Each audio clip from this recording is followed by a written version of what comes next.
Afternoon. There we go. We're live. We'll just give a couple of seconds to make sure we've got everyone on here.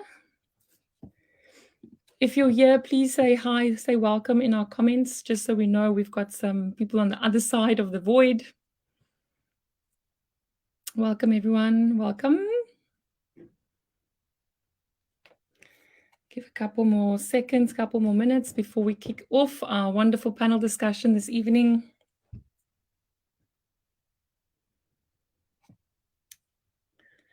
Okay, let's, should we kick it off? Good afternoon, everyone. Welcome to Phoenix's Women Month panel discussion. I am so excited to be here. We have a doozy of a conversation planned with an impeccable group of women, which I can't wait to introduce. Please share your comments on the side so we know there's people here, people listening on the other side. My name is Leana de Beer. I am the CEO of Phoenix. I'm also the founder and CEO of Wafunda. I will be your host for this talk this evening, and I will join in on the conversation as we go. Before I start with introductions of our speakers here tonight, let's talk through some technicalities. This is a live event that we are streaming on phoenix.org's Facebook page, and we are recording the session. So at the end of this conversation, we will publish this on YouTube and will also be available on all of our social media pages.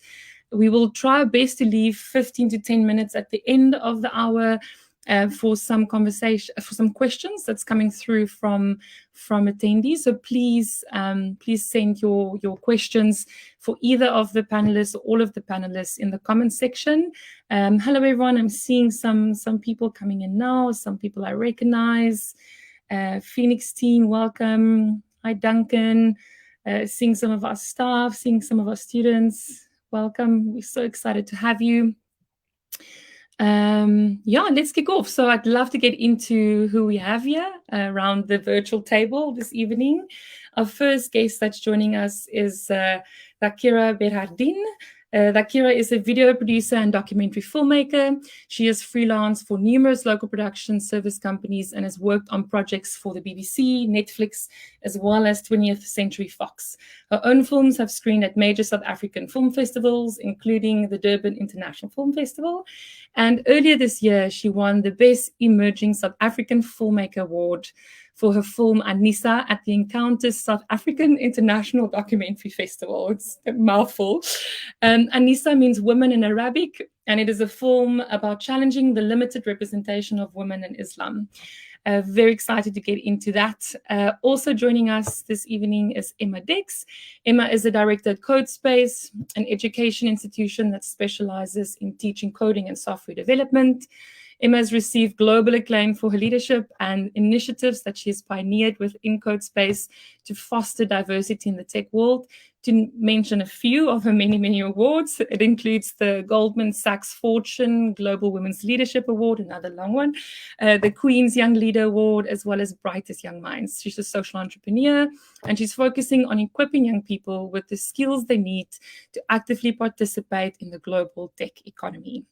And then third, but definitely not last, last but not least, is Alice Bebe. Alice is the founder and director of Alice People Solutions. Her work is focused on talent development and learning, as well as diversity, equity, and belonging. And that's such a beautiful word when we think of people in organizations, belonging. Alice has over 15 years of HR business partnering experience and has worked as an HR executive director and VP across Sub-Saharan Africa, Pakistan, Australia, New Zealand, India, China, and Latin America. She has served on the executive board of Pearson and on the trust for the Red Tab Foundation, as well as the Marang Education Trust. I can go on and on about the accolades of these wonderful women, but I know we really want to hear from them and get into the conversation. So our theme for tonight is In the Company of Women, a conversation on how best to navigate the workplace. You know, Women's Month is such a contradictory concept. And in my experience, a month that creates as much negative emotion as positive emotion. And when we were thinking about doing this panel discussion and asking everyone to join, we really wanted it to be rooted in practical examples of real life experiences of women in leadership and women in their professional journey, and really step away from the philosophical conversations that we often have when we are having these conversations. So that being said, let's jump into our first question. This question is for all three of you, and it is, we would love to hear from you. What advice would you give to your younger self when you started out your career? And then Thaakirah, we'll start with you, we'll go to Emma, and then we'll go to Alice. Hi, everyone. I just first want to say that it's an honor to be in the company of such amazing women. What advice would I give to my younger self? That's the question. I think there's a saying that I usually play over and over in my head, and it's if you weren't afraid, what would you do? And I think the advice I would give to my younger self is stop being so fearful. It's going to be okay, and you have the confidence. You have the confidence to do what you set out to do. What you think you can't do, you definitely are capable of doing it. And I think when I was young, I was a very fearful person. As an introvert, I should usually shy away from anything, extroverted or anything that, is in front of a crowd or scary or anything like that. And I think, I'm a filmmaker, so that would seem like ironic, but I think every single day, with that mindset, I have tried to tackle what I find most fearful. And so I always say to myself, like, I feel sometimes that I could have done so much more if I wasn't as afraid as I was, but at the same time, you're supposed to be where you are in this exact moment. So I think that's the advice I would give to myself when I just started out. Don't be so afraid. It's all going to be okay, and you got this.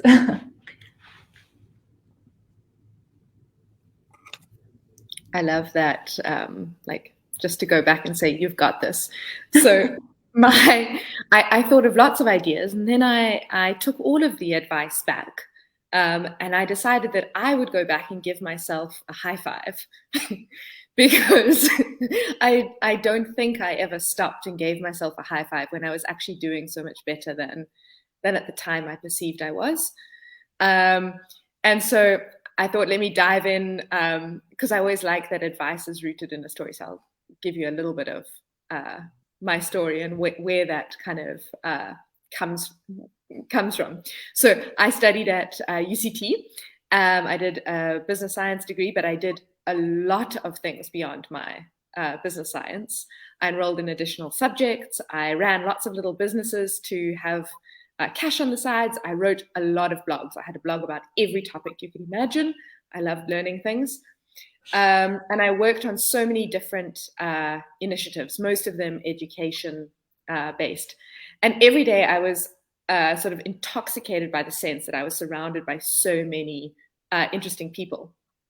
And one piece of advice that I didn't have then, but I definitely think is amazing advice, is live the stage you're in. And to me, 20s are for exploring and for finding the people who will inspire you and support you to live a life that you're proud of, that you'd give yourself a high five for. And actually, looking back, I think I did that excellent. So I give a high five to me. And I think that's not my own. I'm quoting one of my dear friends.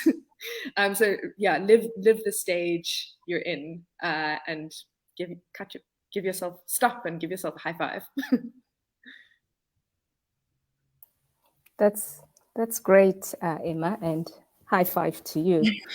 That's very encouraging. I think so many times we ignore our own efforts, and we are our own worst enemy because we do not recognize our efforts and the great work we do. So yeah, I'll remember that every day, give myself a high five.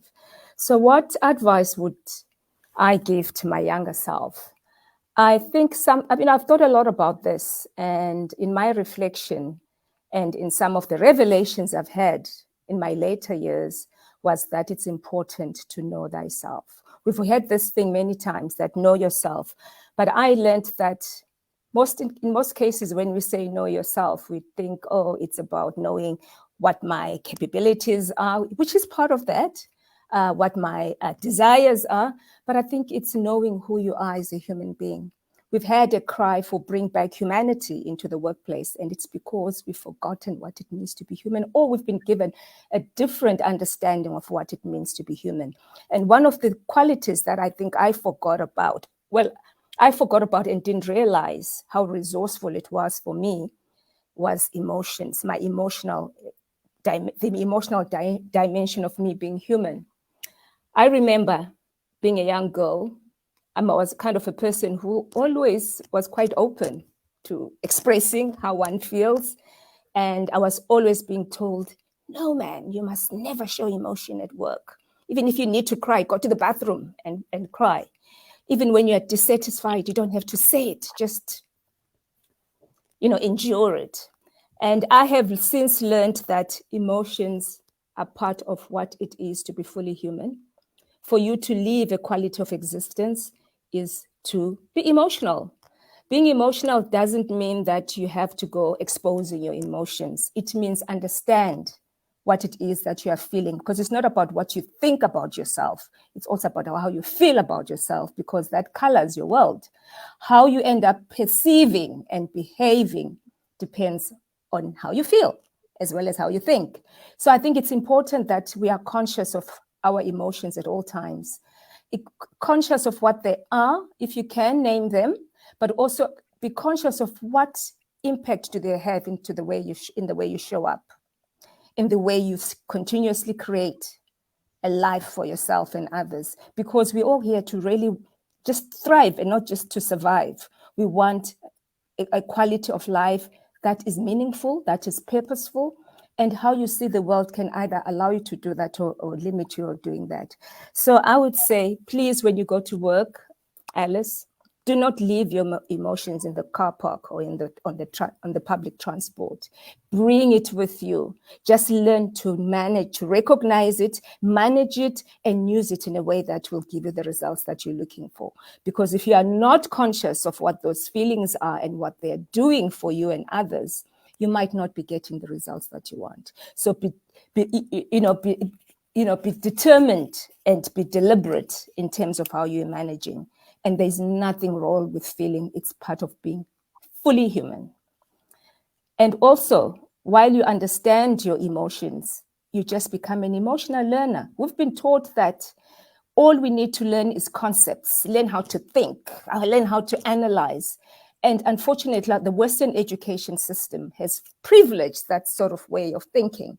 And we've forgotten how to nurture our emotional side, because being human is that interrelatedness between your emotions, your body, and your language. And emotions are pervasive.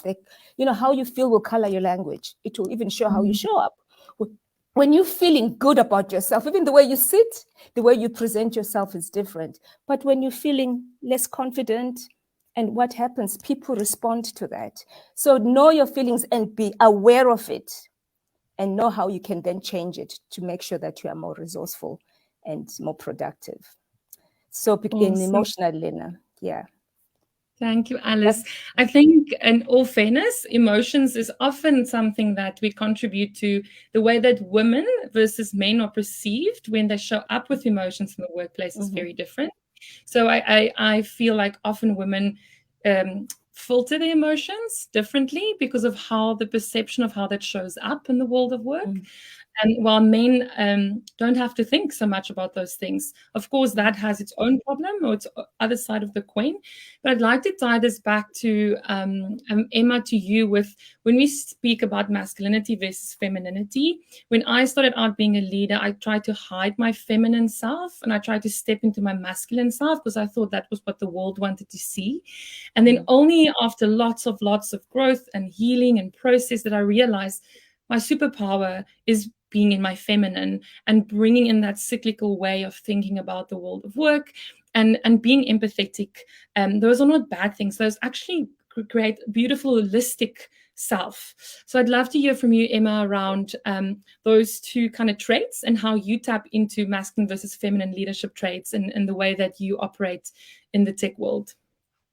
Yeah, absolutely.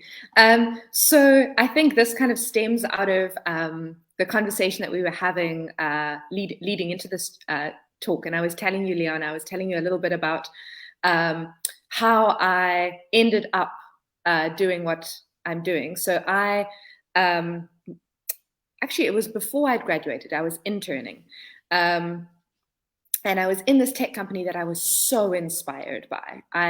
That was my eye-opening moment. I managed to sneak in. Well, I snuck in by sending an email to the founder and saying, hey, I think what you're doing is so amazing. Can I please come work for you? Which is another really good piece of advice. Send those. It's okay if they say no, but maybe they'll say yes.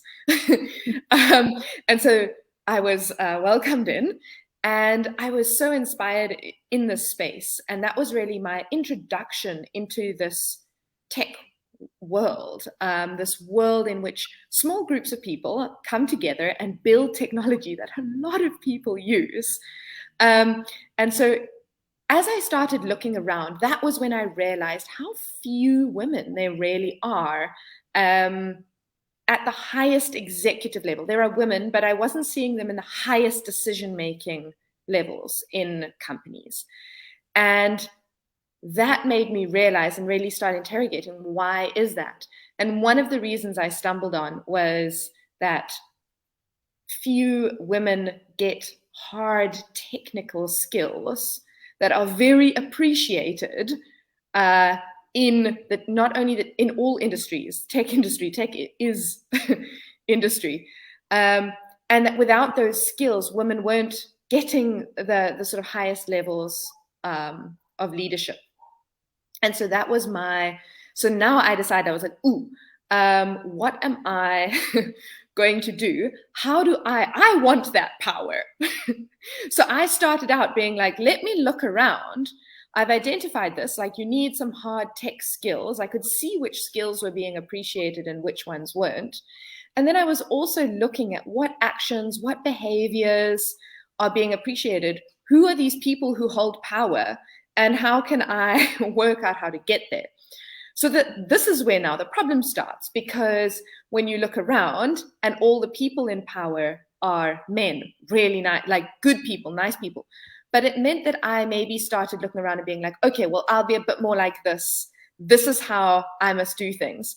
And a lot of those were leaning into, and I have lots of masculine traits as a woman, leaning quite heavily into those traits, and maybe neglecting some of those, as you say, superpowers, those feminine traits that are less, you don't see as many Medium articles and tweets about them being so fantastic. And only over lots of sort of, lots of time and lots of reflection and learning and making mistakes did I realize that my true place of power is being able to draw on both my feminine and masculine traits in different situations, and being free to draw on both. So when I first started out, I felt that I needed to push down some and draw only too heavily on others. And I think this goes for, but this is why feminism is important, men and women, is that men and women can draw on their feminine and masculine traits. So for me, that's really that freedom and that power. That's when you start finding that true power, is when you're able to move between those things and understand, as Alice says, understand yourself, understand when you're going to use those, and have that agility to move between those. Emma, two things that I already pick up from you is just your constant self-improvement. You have this thing of like almost researching, reviewing, and then going, cool, how can I level up? And I think that's a beautiful and probably a very big reason of why you're so successful in life, is that thing of learning and leveling up. So I think that's a beautiful segue into Thaakirah, your world of work, which is very traditional and very masculine, the film industry. As a Muslim woman, a feminist, if I'm allowed to say that, how do you show up authentically in this very traditional world of filmmaking? How do you do that? So when Emma was speaking about the tech industry, I could swear she was talking about the film industry as well. It is a very masculine industry. It's very male dominated, and you very rarely see women, particularly women of color, at the top. It's very rare. And so I did something similar, I think, where when I entered the film industry, I tried to hide everything about myself that felt different. So you want to be in the boys' club. You maybe swear a little too loudly, and you dress a certain way, or you when it came to culture and religion, I didn't want it to seem so foreign, so I would kind of try to hide it in the darkest corners, so I would be seen like everyone else. But when I started to realize that it doesn't matter how hard you try, if you can't fit into a mold that was not tailored for you. And that is something that I learned the hard way. And I found that when I embraced all what I felt was different about myself, I was started to be celebrated for those differences. And I think that's what inspired my film. I was very fatigued with the representation, both on and off screen, of Muslim women. And yes, I'm a proud feminist, so you can shout that very loudly. I was fatigued with the image I was seeing with the representation of women on screen. Historically, it's always been like exoticized, with a veil kind of seen as being very enticing and alluring. And then at present, it's become very oppressed and static, and the terrorism trope that's becoming very boring. And even though there is more movement towards a better representation on screen, I find that it still falls into these tropes and stereotypes, or it's always about a Muslim woman. The veil becomes synonymous with freedom, or taking off the veil becomes synonymous with freedom. And I just found that wasn't my experience of growing up in Cape Town, South Africa, because what is nice about being in Cape Town, and I feel like, South Africa has a lot of problems, but I feel that you're free to be, really free to practice, or free to be whoever you want to be. And I thought I need to basically take back that narrative, and I need to show the alternative story, and not have Muslim women always be in this conversation of our bodies and how we're dressing. And I think this extends to all women. We're always being told what to do with our bodies, what to wear, how to wear it, what to say, how polite we should be, how when to take a seat, when we are not welcome at the table, etc., etc. And I think I was just so fatigued with that image, and I wanted to push back against that. And so and I can say, when I was looking for participants to be in my film, I didn't have to look far, because the matter of the fact is, we do exist. Muslim women in creative spaces or in different industries exist. Nobody's giving us the time or the platform to really say what we think and feel. And I thought that was very important. The thing is, you're waiting for permission, or you're waiting for somebody to give you permission to say things. But the thing is, the problem was that I was waiting. I always had the authority to say what I needed to say. I just needed to make sure, I needed to reclaim that. And yes, that was a big wake-up call for me, when I was like, well, if you're not going to say it, then who is? You have the authority. And we tend to ignore the voice of the insider, but the insider is the one with the most authority. And so I felt like if I don't take this opportunity to say it, then I'm just going to be a bystander to people who are going to continue with inaccurate representation. Yeah, I love that. If you can't fit into the mold, you can't fit into the mold that wasn't tailored for you. I think, that's such a powerful statement. I'd like to stay with you, and because I feel like personal development is a really nice flow out of this conversation. When we speak to our students in the crowdfunding space, we often say to them, you are the product. You have to invest in yourself in order to get people to invest in you. And that comes to personal development and the way you show up, or personal branding, maybe is the better word. How do you approach that while still being authentic and still being yourself in this world of filmmaking? I think it's really difficult to try and always just be true to yourself, but I think that's the hardest thing to do. But at the same time, it's actually the coolest thing you can do, right? There's nothing cooler than being you. And I think that when I started embracing everything that I thought was different or foreign about myself, that's when those differences became celebrated. And then you start building a brand on top of that.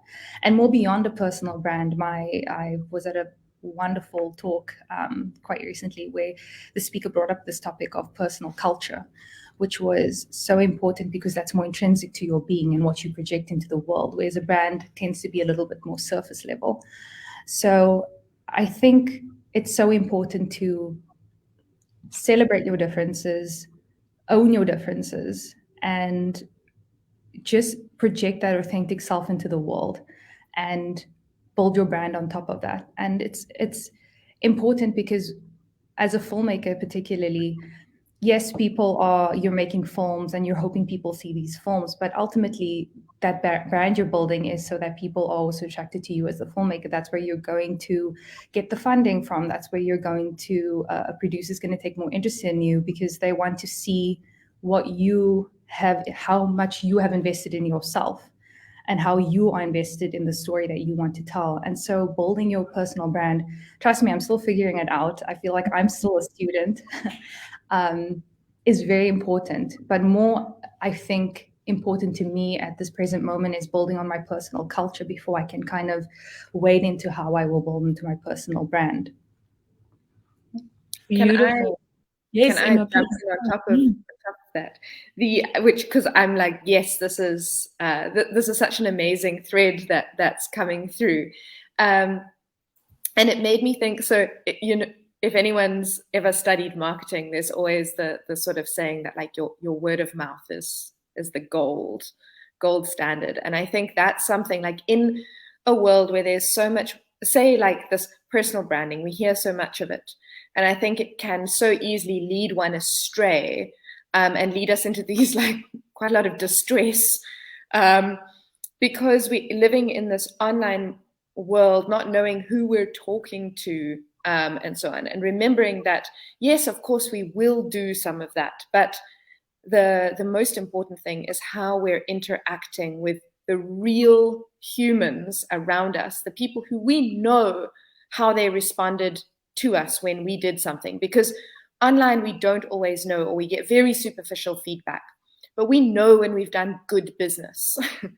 And I think that especially in a South African context, we're small, networks are close, people talk, like remembering that, but that's something that you can control. You can control how people experience you. And that maybe is less, or certainly for me, is much less anxiety provoking than being out in this void where people are just, I always have to say, my granny always says, empty boxes rattle. I'm like, all these noisy people making noisy things out there. It's like, just, you can control how people respond to what you do in real life. And I think that's my sort of take when you say something like personal culture, that feels like the same, we're talking about the same thing there. Yeah, I totally agree.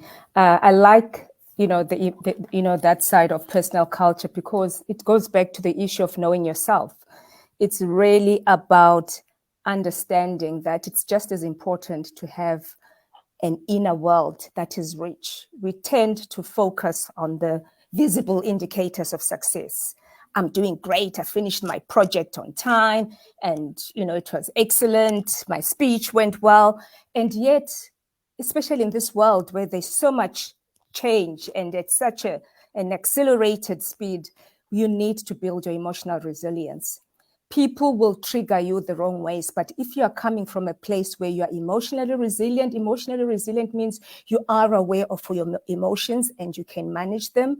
And also you have a strong internal locus of control where you design your own life, your own script, which goes to your personal culture instead of the world. If you're externally focused, it's like everything is done to you. The world ends up telling you how you should live your life. And you know what that does to you? It eats away at your humanity. It eats away at your confidence. It eats away at who you are. And it starts showing the way you show up.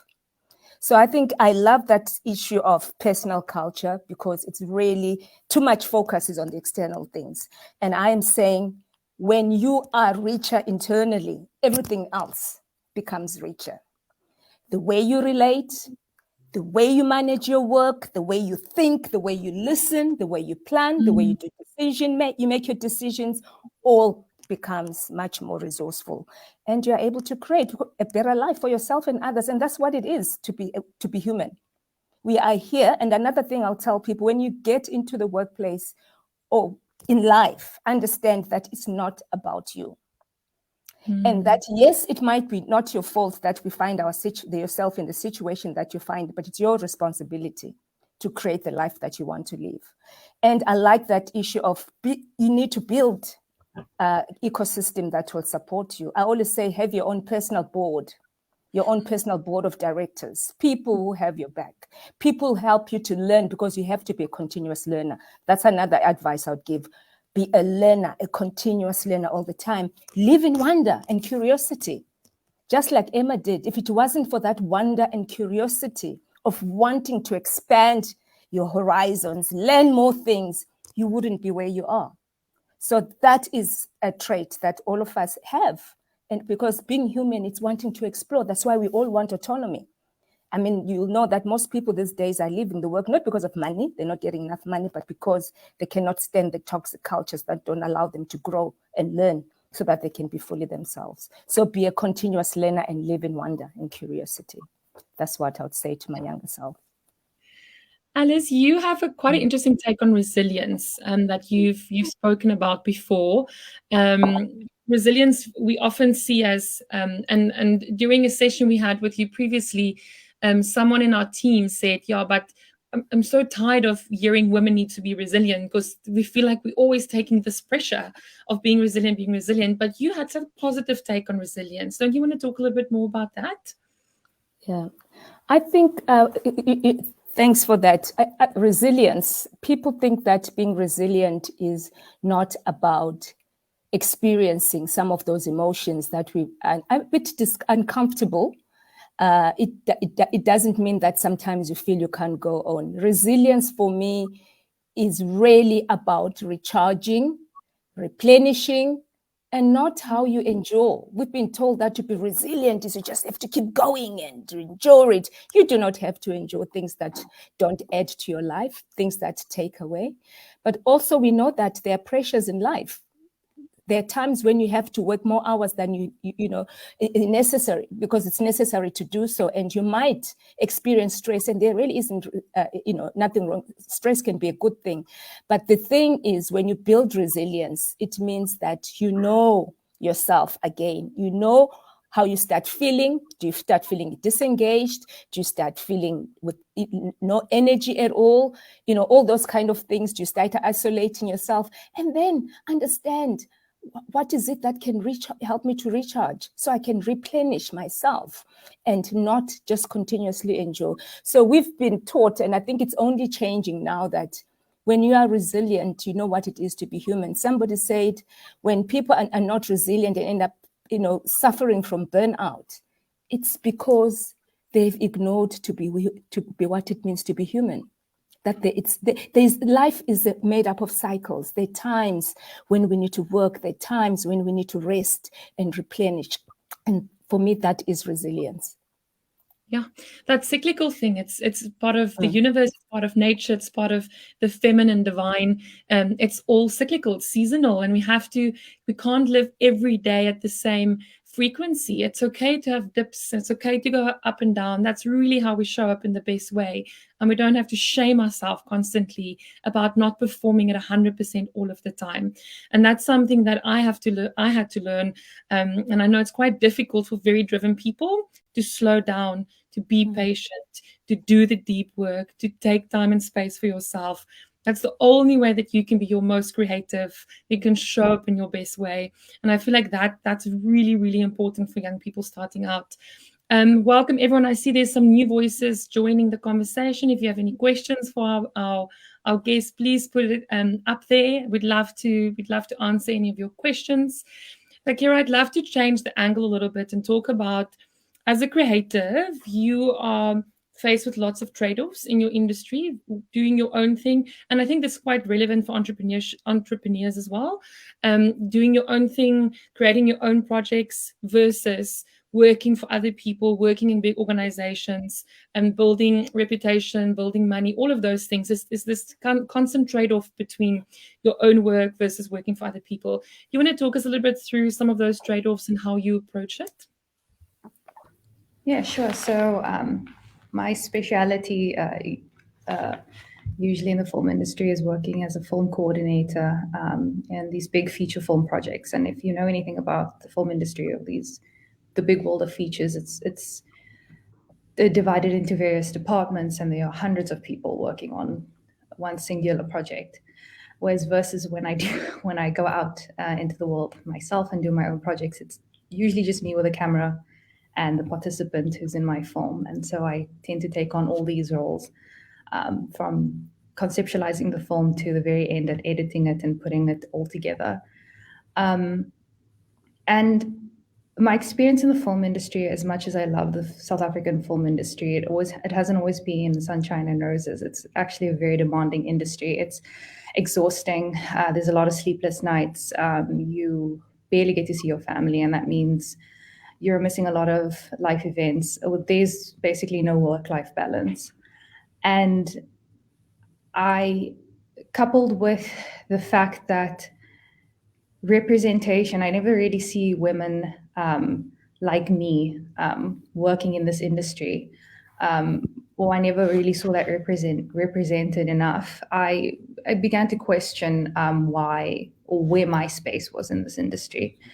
And I think that gave me the confidence and the courage to kind of go at it alone and attempt to tell my own story on my own terms. And the bad experience, I've had some bad experiences in the film industry. There's been, some emotional abuse, some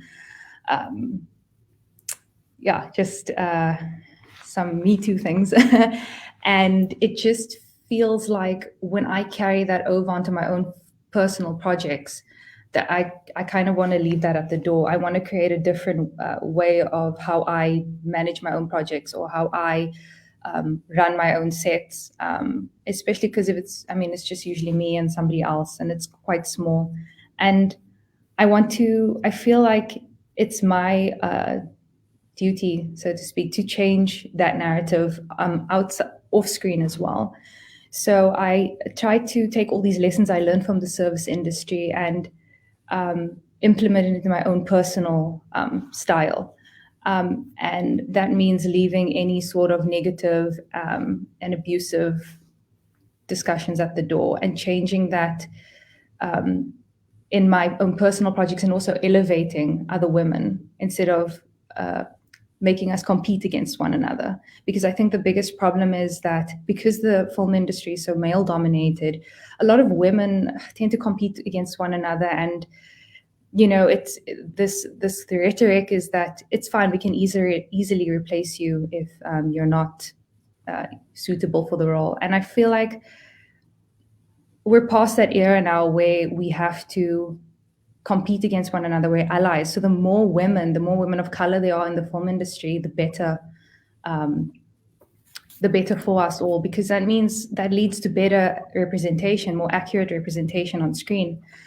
And so I celebrate when I see another Muslim woman coming into the film industry, or another woman of color, or just another woman, because that's what we need. And we're allies, we're not competitors, and we need to work with one another to be able to change that narrative. And that is that personal kind of culture and that personal branding that I want to take from what I've learned in service over into my own personal projects. And that's, maybe idealistic, but that's how I would really love the whole South African film industry to be. A collaboration, instead of this competitive nature where we celebrate, exhaustion and fatigue.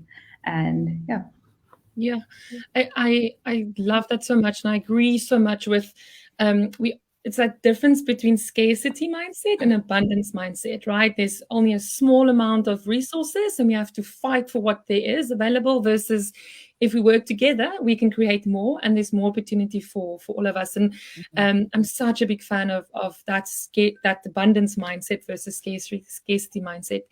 I also want to just highlight this thing of the personal culture, the values, which is really for me what authenticity is about, is doing the work about understanding your value system. Because if you have a really good sense of what your boundaries are, what your value system is, and it's not 20 things, it's 3 or 4 or 5 things, a max. And that's how you make decisions. That has really served me well. We've got 2 questions that would I think it builds really nice in what you said now about fatigue and anxiety and imposter syndrome. Have you guys, Emma, we'll go to you first. Have you experienced imposter syndrome? How do you show up when you don't feel like you're enough? You don't feel like you have all the answers? I'd love to hear from you, and then any of the other women, if you want to add to that. Yeah, and I mean, this is such a big question for when one's young and starting out and sort of trying to find one's way. And here, my sort of my first go-to is something that I say a lot is sleep, and from my first year of work was sleep 8 hours, which feels like I'm avoiding the question. It doesn't feel like the standard answer, but hear me out. And it has to do with this rest. And I think there's a beautiful practice in saying, I have done something today.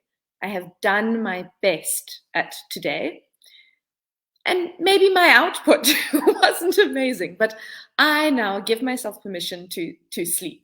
And that then opens up and rest, that 8 hours of rest. Rest your mind, turn off, turn on again. And then you tackle that new day. And so sleeping 8 hours, if you have the privileged position of being either given a spot in a study institution where your job is to learn and be creative, then you need to sleep.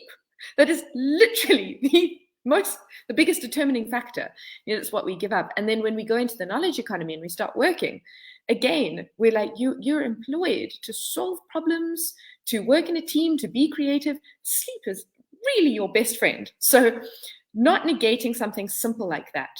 And then the next kind of odd answer that I have is, and I probably need to find a new, sexier version of saying this, but self-discipline.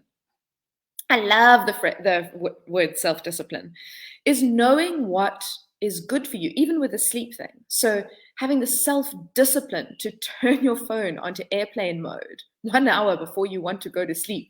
And that must be 8 hours before you want to wake up. And things like the self-discipline to prioritize people who are really good for you.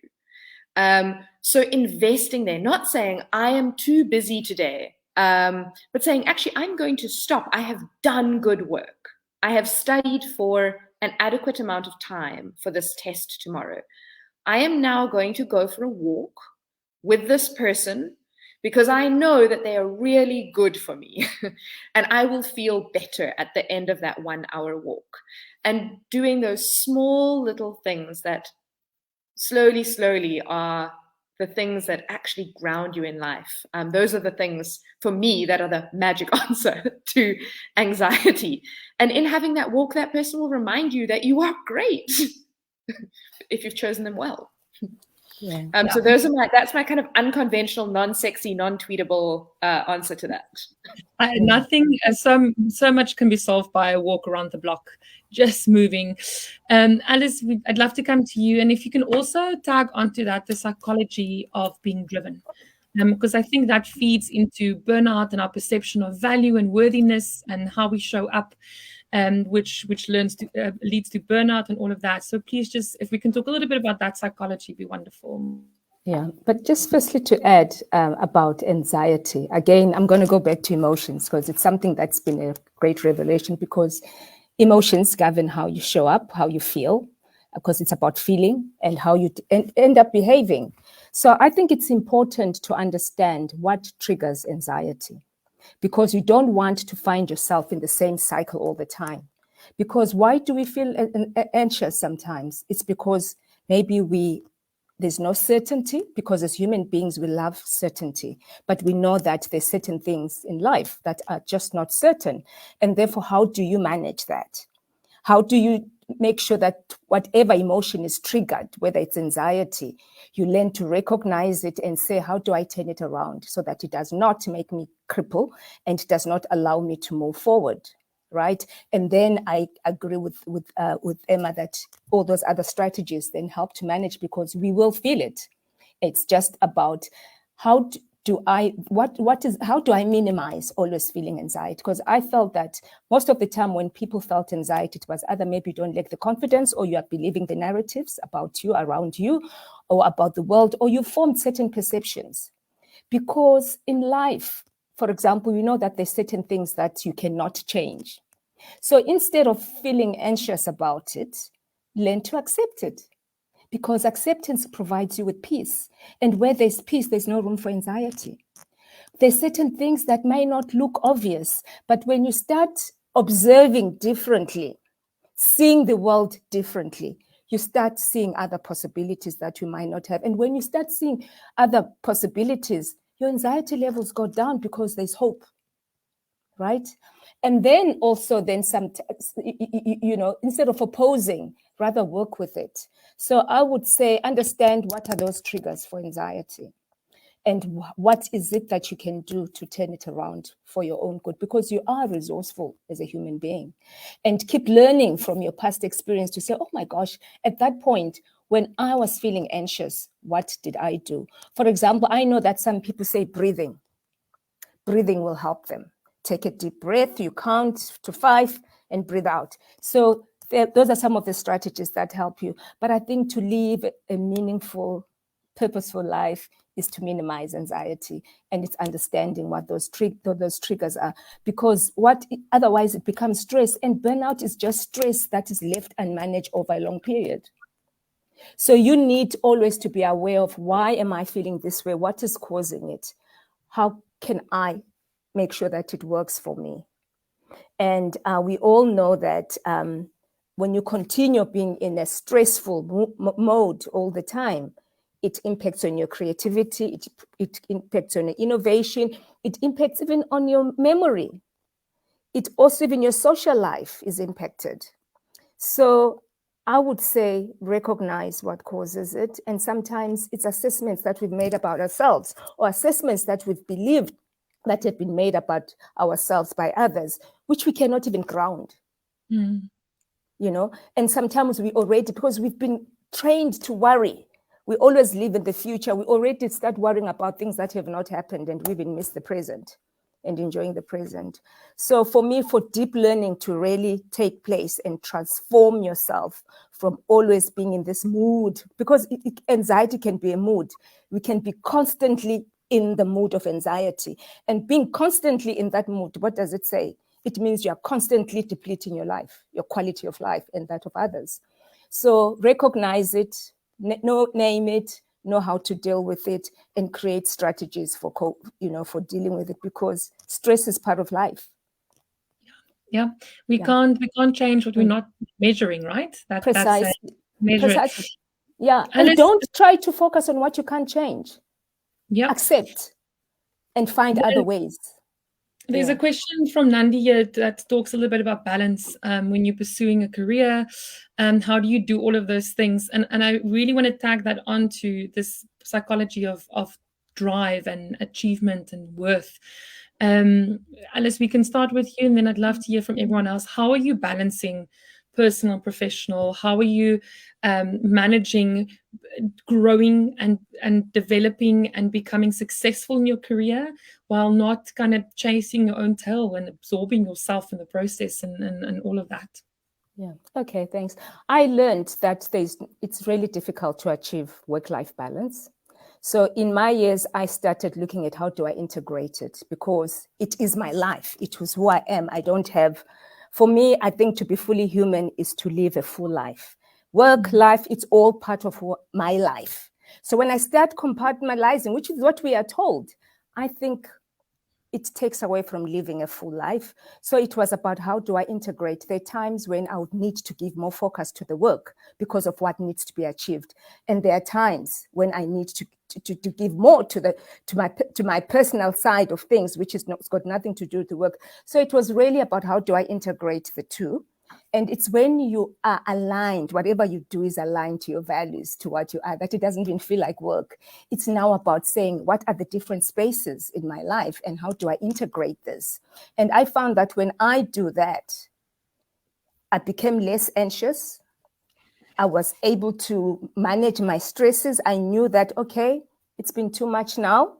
I need to replenish. I need to recharge.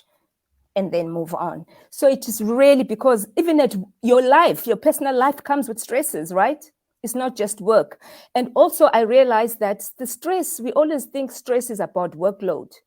It's not just workload that causes stress. It's when you also feel like you're not in control of your work. We've got organizations with leaders that love to, micromanage people. And as human beings, we want that autonomy to feel that I have the autonomy and I have choice, okay?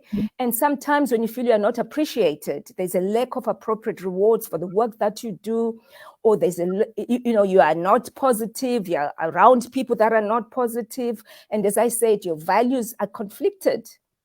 Yeah. And also absence of work, all that leads to burnout because all that causes stress to a certain extent where there's no psychological safety.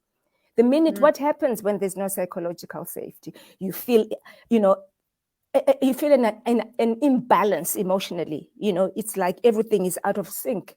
And you start feeling anxious. You start forgetting things. You are not as effective. So I always say, again, go back to being human. Understanding your capacities, and also understanding what it means to have a full life and try and integrate your life. Because if you are in a workspace where your values are, the work values, the company values are aligned to your personal values, then it becomes much easier. And you have a choice. People always say, but no, I don't have a choice. I need to work, I need to earn. I am saying in life, you get what you expect. If you expect a full life where you are getting the best of life, that's what will show up for you. Thanks, Alice. Thaakirah, any thoughts from you about balance? Yeah, this is something I still need to teach myself.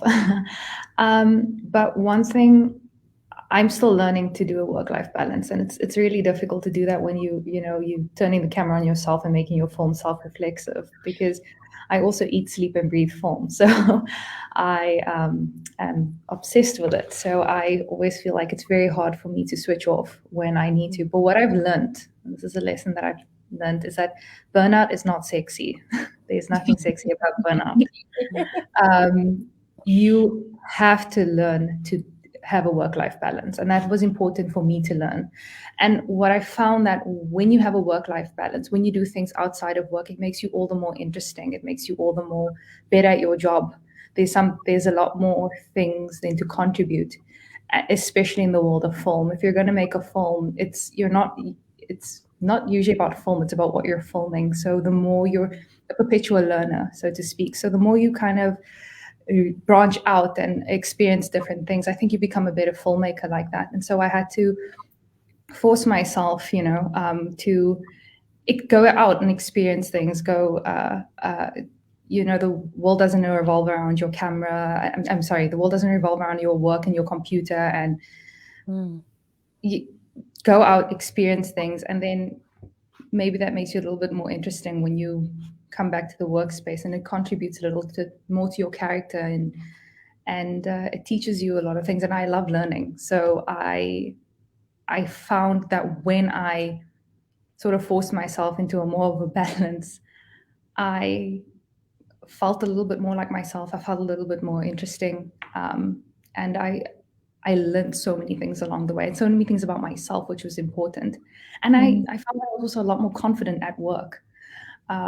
So that's the advice I'd given to myself. So it's the advice I'd give to any other people who are struggling with work-life balance. Thaakirah, I have the same approach as you, and I threw away the work-life balance phrase and decided that instead I was going to look for my life portfolio. And allow me to tell you about my life portfolio concept. So here, unfortunately, I think that it's much more complex than just, there's not just two things that we're balancing. No. We have a whole plethora of things. Because if we think about even work, we're balancing different types of work. So some of us work in just one job, but some of us will, for instance, do work that pays the bills, with work that's really intellectually stimulating, that's a balance, or work that allows us our creative expression, or work that buys us influence in society. And whichever ones we're doing, we'll have to find that balance just within the work section. Then life. We've got all these different roles that we're playing. We're playing, the role of sibling, friend, all of these different, child, mother. We're balancing all of those roles, and it goes on and on. This portfolio that we have, and for me, that was a good way of looking at it, is saying, okay, well, at any given time, I can be pushing my energy into a few of those, and they'll go up and they'll come down, and being happy that it's not. I don't have to. If I push one up, I don't have to keep that one up and push the next one up. I can let that one come down, and move through these different phases, prioritizing different things at different times. Yeah. Michelle Obama says in her book, you can do it all, you just can't do all of it at the same time. And I think that's a really good way to approach the phases of life, and understanding that there's a trade-off in every phase. And the only person that know what trade-off you're willing to take when is you, and what you want for that phase. That being said, I know so many incredible women that is doing both motherhood and work successfully. It is all possible. So don't let anyone tell you can't do what you set out to do. We in the last couple of minutes, there was a really nice question that came through around what you're reading at the moment, or what would you recommend? And I think it's a beautiful way to end the conversation. So if all of you would just go around and say either a podcast or book or anything that you at the moment you're finding very valuable in your life. Emma, can I go to you first? Ooh. What I read novels. I don't have any of those self-help books to recommend, but what I'm listening to is I really love Brené Brown's podcast. Lovely. All about vulnerability. I love that. Yes, and she chats to all different people. They're all, I haven't found one that I don't like. Alice, what do you recommend or read at the moment?